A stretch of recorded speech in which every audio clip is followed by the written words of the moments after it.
Hello po, magandang araw. Nanggaling ako kanina sa Robson Lifestyle Center where I've been getting my spinal correction care. I am experiencing na yung right shoulder blade pain, yung dito sa likod, and then yung lower back pain. Parang iniinda ko yung pag umaatake siya ng pananakit or pangangalay. Kasi may feeling na numbness. So, I can't sleep. Gawa nga nung pain. So, hindi rin ako makagawa ng maayos. Kasi hindi ko alam kung ano ba yung gagawin ko. Kasi mas nauunang naiisip ng utak ko is yung sakit. Feeling ko yung right and left shoulder ko is different from one another, kung saan yung right shoulder ko is feeling ko nauuna ng konti, paunti, naka-curve siya pa front kaysa sa left side. So when I saw our spinal correction clinic dito sa Nasugbu last November 2022, nagpa-consult agad ako, and that's when I met Dr. Robson.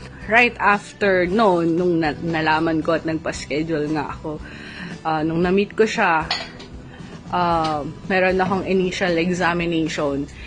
After nung initial examination, parang ni-required ako magpa-x-ray ng spine para at least meron siyang idea o ma-feature niya kung saan or ano yung mga may issues dun sa spines ko.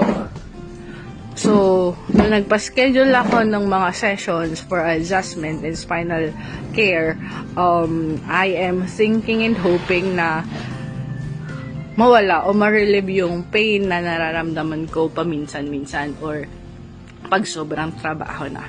So, right now, I am feeling great. Still doing some sessions. Hindi ko na nararamdaman yung sobrang pain or pangangalay sa right shoulder ko. At hindi ko na rin nararamdaman na yung right shoulder ko is naka-curve pauna. I'm still having my spinal correction, like I said earlier. And yung pag-take or pagpapa-adjust ng spine is masarap.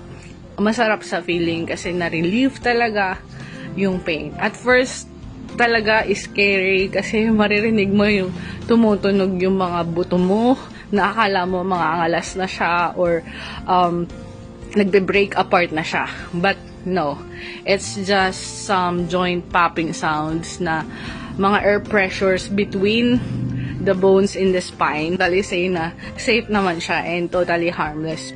I can feel na my body improve with spinal adjustment. Visit nyo lang si Dr. Rob.